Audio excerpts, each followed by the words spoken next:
Hello friends, मैं गौरव। और क्या आपने कभी सोचा है कि क्यों होते हैं हम इंसानों के पिछवाड़े एकदम बड़े बड़े? कुछ लोग तो कुछ ज्यादा ही बड़े होते हैं, बट इन जनरल दूसरे जानवरों के कंपैरिजन में हमारे काफी बड़े होते हैं। क्या वो इसीलिए है कि हम बड़े आराम से बिना तकलीफ किए अपनी तशरीफ कहीं भी टिका कर बैठ सके, या फिर इसकी वजह कुछ और है? समझ रहे हो आप? समझ रहे हो? या फिर क्यों हर रोज रात के 10 बजते ही स्वीडिश यूनिवर्सिटी के लोग कुछ इस तरह छत पर आकर चिल्लाने लगते हैं? क्या उन्हें यूनिवर्सिटी में टॉर्चर किया जा रहा है, या इसके पीछे कोई गुप्त रीजन है? रीजन क्या है मैं आपको बताने वाला हूँ, लेकिन इससे पहले मुझे ये भी बताओ कि कौन सी है वो स्कूल जहाँ पर आईडी कार्ड्स कुछ इस तरह से छापे जाते हैं, या फिर ऐसी कौन सी घटना हुई थी जिसके बाद से यूएस कोर्ट्स में डॉग्स को विक्टिम्स के साथ कटघरे में खड़ा करना शुरू कर दिया। मतलब कुत्तों को विक्टिम्स के साथ कोर्ट में कटघरे में खड़े करना। सवाल तो बहुत पूछ लिए और जवाब बहुत ही इंटरेस्टिंग है, तो ज्यादा देरी नहीं करते हुए let us get on with today's fact की बातें। Number 1, dogs in the court. क्या आपको पता है यूएस में मुकदमे के वक्त कोर्ट में कुत्तों को सपोर्ट के लिए खड़ा किया जाता है? कुत्ता क्या सपोर्ट करेगा? Confuse? Let me tell you a story. ये ना सन 2011 की बात है, जब कोर्ट में बहुत ही टेंस सा माहौल चल रहा था, जहां पर एक 15 साल की लड़की जो 4 सालों से सेक्सुअल अब्यूज की विक्टिम थी, उसे विटनेस बॉक्स में खड़ा किया गया था और लॉयर ने उसे उस आदमी की तरफ पॉइंट करने को कहा जो उसका अपराधी था। पर बेचारी लड़की डर के मारे फ्रीज सी हो गई। लेकिन तभी अचानक से लड़की के पास एक फरी सा कुत्ता आया, जिससे लड़की को इमोशनल सपोर्ट मिला, और ना सिर्फ उसका डर कम हुआ बल्कि वो काफी रिलैक्स्ड हो गई। और फिर से पूछे जाने पर उसने दोषी के तरफ अपना इशारा साफ साफ लगाया, और उसके बाद ही दोषी को 25 साल की लंबी सजा मिल पाई। तो अब समझे भाई लोग, ये कोर्ट में डॉग्स को लाकर इमोशनल सपोर्ट देने वाली प्रैक्टिस कुछ मिड 1990 से चलती आ रही है, और इसके लिए बकायदा कुत्तों को ट्रेन किया जाता है ताकि वो कोर्ट को डिस्टर्ब ना करे और बिना भौंके आउट ऑफ कंट्रोल हुए चुपचाप वो अब्यूज बच्चों को, वल्नरेबल विक्टिम्स को अपनी प्रेजेंस से support they. As you know, if you have a dog around you, your body releases all those positive neurochemicals जो आपको अच्छा फील कराता है और आपको मॉरल सपोर्ट देता है। नंबर 2, पोलर बेयर की जेल। अब फ्रेंड्स, आपने इंसानों के जेल के बारे में तो सुना ही होगा, लेकिन क्या आपने कभी पोलर बेयर्स के जेल के बारे में सुना है? That's weird, पर आखिर क्यों बनाई गई है ये जेल? क्या मकसद है इस जेल का? तो बात है 1983 की, जब चर्चिल कनाडा में इस पोलर बेयर जेल को स्थापित किया गया था, क्योंकि उस वक्त दिन दहाड़े एक इंसान को स्ट्रीट पर एक पोलर बेयर ने बहुत ही बुरी तरीके से जख्मी कर दिया था, जिससे लोग इतने डर गए थे कि सभी ने मिलकर उस बेयर के साथ साथ आसपास के इलाके के बेयर्स को ढूंढ कर इस जेल में भर्ती करना स्टार्ट कर दिया। और आप मानोगे नहीं, बल्कि 16 बेयर्स और 4 बेयर्स की फैमिली को कैद करके उस जेल में रखा गया, बंदिश बनाकर। और यहाँ पर पोलर बेयर्स को सिर्फ 2 से 30 दिनों के लिए रखा जाता था, और उसके बाद उन्हें छोड़ दिया जाता था, मानकर कि उन्हें अपने किए की सजा मिल गई है। और वैसे भी वो जानवर है, उन्हें ज्यादा दिन तक कैद में नहीं रखा जा सकता, लेकिन बेयर्स में जेल का डर बिठाने के लिए वो वहां के बेयर्स को बहुत दिनों तक भूखा रख देते थे, और इससे बेयर्स के मन में डर पैदा हो जाता था कि अगर हम इंसानों को अटैक करेंगे तो हमें खाना नहीं मिलेगा, और इसके वजह से वो टाउन से दूर रहते थे। कुछ बेयर्स को तो वो लोग अलग अलग जगहों में जाकर छोड़कर भी आ जाते थे, और हालांकि ये लोग काफी बुरा करते थे, बट शहर और शहर के लोगों की हिफाजत के लिए करना जरूरी भी था। Number 3, ID photos. अब फ्रेंड्स, यूएस में एक स्कूल है जहां पर आपको ऐसे नहीं बल्कि ऐसे फोटोज अपनी आईडी के लिए खिंचाने पड़ते हैं। क्या बात है, पर ऐसा क्यों करते हैं ये लोग? तो ऐसा होता है मिशिगन हाई स्कूल डिट्रॉइट में, जहां पर हर साल इस एनुअल ट्रेडिशन को फॉलो किया जाता है। और होता कुछ यूं है ना कि सारे स्टूडेंट को कोई भी पॉप कल्चर के कैरेक्टर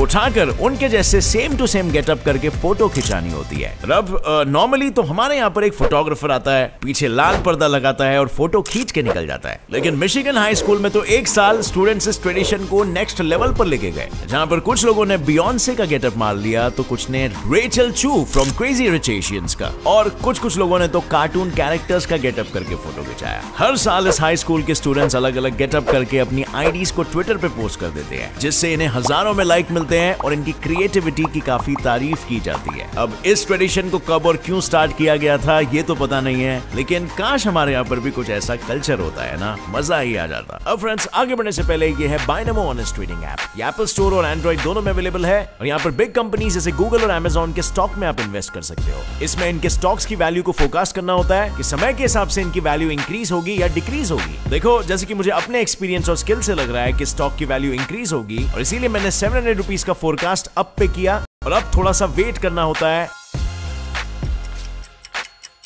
एंड यस, मेरा फोरकास्ट करेक्ट निकला। इस अमाउंट को हम इजीली 24 आवर्स के अंदर में अपने बैंक या पेटीएम में विड्रॉ कर सकते हैं और इसका मिनिमम डिपॉजिट 350 रुपीज है। हमारा प्रोमो कोड यूज करने पर आपका डिपॉजिट डबल हो जाएगा और मेरी डिस्क्रिप्शन लिंक से बायनमो डाउनलोड करने पर आपको मिलेंगे 65,000 रुपीज डेमो अकाउंट में, जिसे आप ट्रेडिंग प्रैक्टिस के लिए यूज कर सकते हो, डिफरेंट स्ट्रेटजीज ट्राई करने के लिए। सो देर किस बात की, go and download Binomo honest trading app, link is in the description. Number 4, खुद के पांव पर टट्टी। क्या आपको पता है अफ्रीका में ऐसे स्पीशीज के पक्षी है जो अपने ही पैरों पर टट्टी कर देते हैं? क्यों करता है रे तू ऐसा? ऐसा क्यों करते हैं भाई? Let's have a look. Meet shoebills, जो मोस्टली अफ्रीका में पाए जाते हैं और ये अपने पैरों पर इसीलिए टट्टी करते हैं ताकि and listen carefully, ताकि वो गर्म मौसम में अपने पैरों को ठंडा रख सके। What? Bro, what are you talking about, man? हाँ, बहुत सारे प्रकार के बर्ड्स इंक्लूडिंग शूबिल्स की टट्टी लिक्विड फॉर्म में होती है, यानी कि ये बर्ड्स फीसेस और यूरिन का मिक्सचर एक्सक्रीट करते हैं और जैसे ही ये टट्टी करते हैं तो टट्टी इनके पैरों को कवर कर लेती है और टट्टी में से लिक्विड गर्मी के कारण इवेपोरेट हो जाता है और इसके बाद इनके पैरों पर एक व्हाइट पाउडरी सब्सटेंस बन जाता है। वेल, आपने भी एक्सपीरियंस किया होगा, अगर कभी किसी पंछी ने आप पर पूप किया हो तो आपने देखा होगा कि वो सूखने के बाद पाउडरी सा हो जाता है और आपका दिन काफी लकी भी हो जाता है। और वेल, आपको तो पता ही होगा व्हाइट कलर से सनलाइट रिफ्लेक्ट करती है जिसकी वजह से इनके पैर ठंडे रह पाते हैं। काफी विचित्र तरीका है मगर रिजल्ट देता है। झूठ लगता है तो ट्राई करके देख लो। नंबर 5, टॉयलेट से ज्यादा किया मैंगा के लिए पेपर यूज। अब फ्रेंड्स, अब मानोगे नहीं, जापान में टॉयलेट पेपर से भी ज्यादा पेपर मैंगा कॉमिक्स के लिए यूज किया जाता है। वेल, अब जो समझदार है वो समझ गए होंगे कि मैं किसकी बात कर रहा हूँ, लेकिन जिन्हें नहीं पता कि मैंगा क्या है तो उनको मैं बता दूं कि मैंगा जापान में बहुत ही पॉपुलर कॉमिक बुक्स और नॉवेल्स है जिनका ट्रेंड 19th सेंचुरी से जापान के लोगों में छाया हुआ है। और आप बिलीव नहीं करोगे, हर महीने मैंगा के 500 से भी ज्यादा कैटेगरीज के कॉमिक्स और नॉवेल्स यहाँ पर रिलीज किए जाते हैं। और अब जस्ट इमेजिन इतने सारे कॉमिक्स और नॉवेल्स के लिए कितना ज्यादा पेपर लगेगा। ऑन द अदर हैंड, अगर हम टॉयलेट्स की बात करें तो जापान में ज्यादा करके टॉयलेट्स में बाइडेट्स इंस्टॉल्ड होते हैं। मतलब आप टॉयलेट सीट पर अपनी तशरीफ रखकर बैठोगे और काम खत्म होने के बाद एक बटन प्रेस करोगे और नीचे से पानी का फव्वारा आकर आपकी टट्टी को धो देगा। ये है एडवांस जापानीज टॉयलेट्स, जिसके बारे में हमने पहले भी बहुत बात की है और इस वजह से उन्हें टॉयलेट पेपर की ज्यादा जरूरत नहीं पड़ती और वो सारा का सारा पेपर मैंगा की कॉमिक्स बनाने में यूज किया जाता है। नंबर 6, एक सर्फिंग बिल्ला कुली। गौर से देखो इस बिल्ले को जो सर्फ कर सकता है। भाई लोग, हम एक ऐसी दुनिया में रहते हैं जहाँ पर बाकी की बिल्लियां पानी देखकर भाग जाती है और वहीं पर ये बिल्ला आराम से पानी में स्विमिंग और सर्फिंग कर रहा है। बात क्या है? वेल, लेट्स मीट हवाई का बिल्ला कुली, जिसे 6 महीने की नाजुक उम्र में रास्ते पर बहुत ही बुरी हालत में देखकर 2 रूममेट्स ने अडॉप्ट कर लिया था। जब उसे अडॉप्ट किया गया था वो बहुत ही मैलनरिश्ड था और उसकी एक आंख में इन्फेक्शन हुआ था जिसे आगे जाकर निकाल दिया गया। अडॉप्ट करने के 1 महीने बाद दोनों भी रूममेट्स को ऐसा लगा कि उनका ये नया दोस्त ज्यादा दिन नहीं जी पाएगा, बस सिर्फ कुछ ही दिनों का मेहमान है। बट कुछ वक्त के बाद भगवान का शुक्र, इस बिल्ले की हालत सुधरने लगी और वो ठीक होने लगा। और इस दौरान बीमार होने के कारण कुली को बहुत बार नहलाया जाता था और इससे जैसे कुली एकदम फिट हो गया और शायद उसका पानी का डर भी निकल गया। इसके बाद दोनों भी रूममेट्स उसे वॉक पर ले जाते थे बाहर बीच पर और उसे स्विमिंग और सर्फिंग भी सिखाने लगे। वो हर रोज शाम को कुली को लाइफ जैकेट पहनाकर उसे स्विमिंग सिखाते और देखते ही देखते कुली स्विमिंग एंड सर्फिंग में मास्टर हो गया। वेल,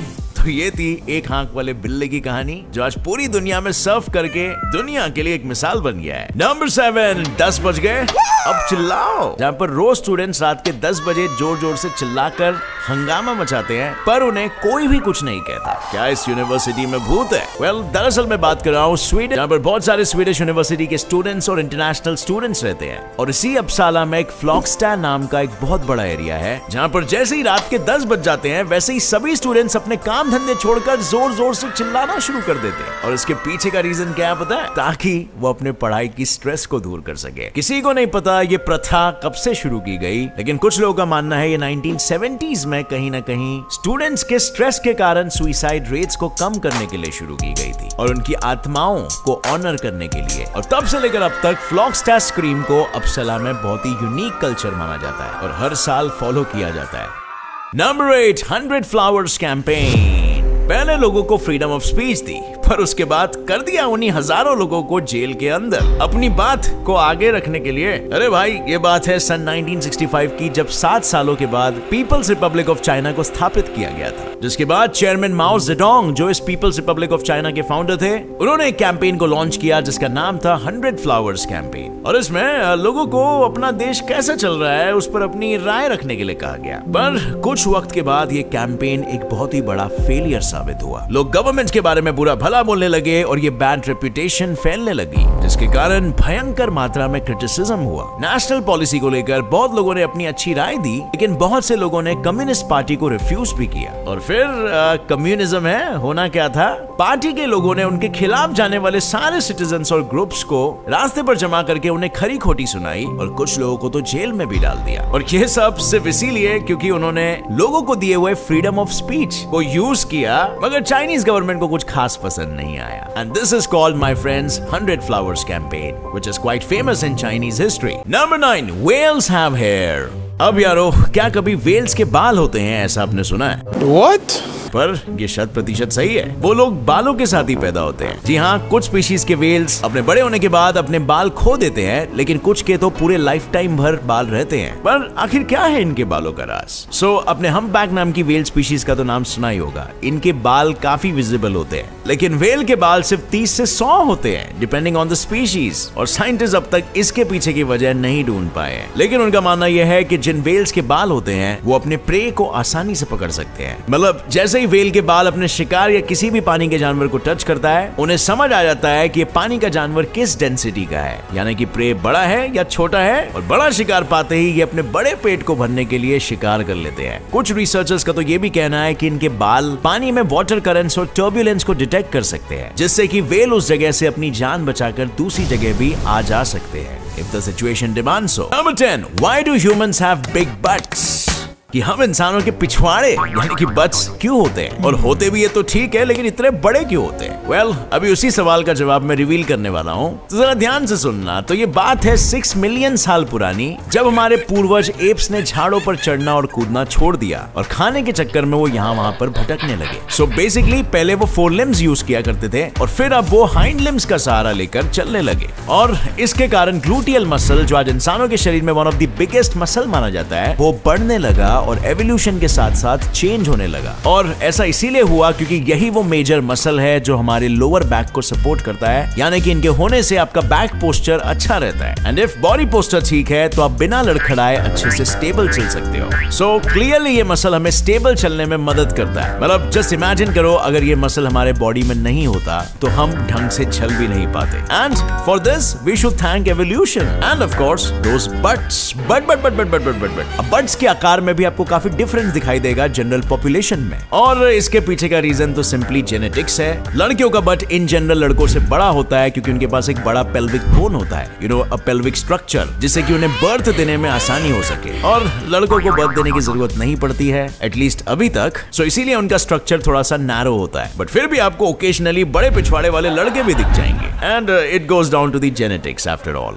सो फ्रेंड्स, अब इतने सारे फैक्ट्स जानने के बाद आप डेफिनेटली पहले से थोड़े से ज्यादा स्मार्ट हो गए हो। तो मेरे एक सिंपल से सवाल का जवाब देके बताओ। ये एक पहेली है। धूप देख मैं आ जाऊं, छांव देख शर्मा जाऊं, जब हवा करे मुझे स्पर्श मैं उसमें समा जाऊं, बताओ क्या हूं मैं? Well, let us know your answer in the comment section. अगर जवाब सही रहेगा तो आपको मिलेगा मेरी तरफ से एक हार्ट, और अगर वीडियो आपको पसंद आई, कुछ भी नया सीखने मिला, तो एक लाइक जरूर ठोकना। Get set fly fact channel को अभी सब्सक्राइब कर लो, नोटिफिकेशन बेल ऑन कर लेना, ऑल का ऑप्शन को सिलेक्ट करके, ताकि अब धीरे धीरे थोड़ी नॉलेज बढ़ाते रह सको every day. See you in another video filled with facts.